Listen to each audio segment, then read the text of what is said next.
have one more question before we get into game time. See, I'm the real. You know I love playing games. Thank you. I love game time. But Evan Fournier. So I saw this stat according to Elias Sports Bureau. He is the 4th player in shot clock era to go 0 for 10 or worse in his debut for a new team. I think people are overreacting because I think, you're going to have nerves. It's hard to adjust to a new team, a new system. But from your perspective, what do you think he does need to do to adapt to this Celtics system from your experience? I think he just needs to be himself, because that performance, that 0 for 10 performance, kind of just told me he was pressing a little bit. Because of all the things who he is, he's a competitor first. Right. He's a much more competitive person than we take him for just by watching him play, because he's not overly emotional or combative. And that works to his favor a lot of the times, but it also gets him into trouble sometimes when he's, for example, trying to drive into traffic and shoot in traffic among the trees, like a Rudy Gobert. Yeah.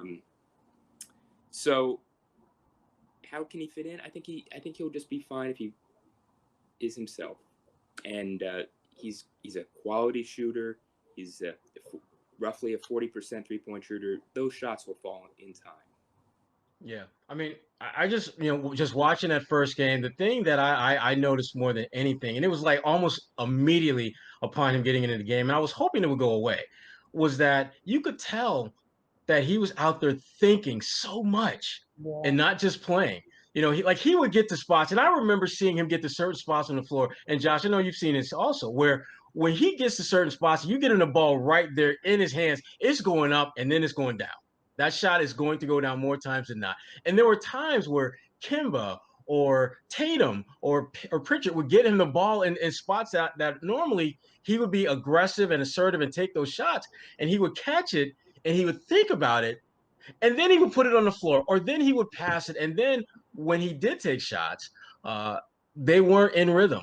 There was no flow to them. And so I'm not worried about him, because I think once they went back and looked at the video and he saw what we all saw, he's probably kicking himself thinking like, damn, that's just not who I am. That's not why they traded for me. If this is not going to get me that $20 million a year contract I think I'm going to get in the offseason, that's not going to get it done. I'm not worried about him too much because the one positive I took about it is that he was still able to get where he needed to be. And I think he's going to figure out real quick that playing with Tatum, playing with Jaylen Brown, playing with Kemba Walker, that's going to get him a lot of wide open looks. I mean, look at freaking Luke Cornett. I mean, if you didn't know better, you'd think he was like the second coming of Kevin Love, the way he's just rolling out there, hitting shots. And you know why? Because they're wide open. They're wide freaking open. And I think, Evan, I'm not worried about Mr. Fournier. I think he's going to be fine. I actually have something that I think is relatively intelligent. We'll see. You got lots of intelligent stuff, Josh. Come on. Well, anyway, I think we have to remember that for the majority of his career, the top offensive player he's played with is Vucevic, and really only Vucevic. Yes, he played alongside Tobias Harris. He played alongside Victor Oladipo, but they weren't who they have become at that time. The Victor Oladipo of his time in Indiana was far better than the Victor Oladipo of Orlando. Same with Tobias Harris in his case. So I could just imagine what it's like for him to go to a team with so much more talent. You listed all of the people who Boston has, and it's like an embarrassment of riches compared to what he's used to. Yeah.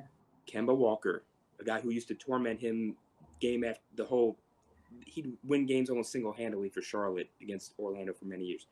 Kemba Walker, Jaylen Brown, Jayson Tatum, right there. Those are three better offensive players, arguably even better than Vucevic, than he's ever played with on an NBA team. It's going to take him some time to figure out how to complement their games well, where he fits in. It could take a period of time, and the one danger of the trade is that he's not fully comfortable by the time the postseason starts. Yeah, that would be a problem. I think he'll get there, but it's something he's not really had to deal with on the NBA level yet.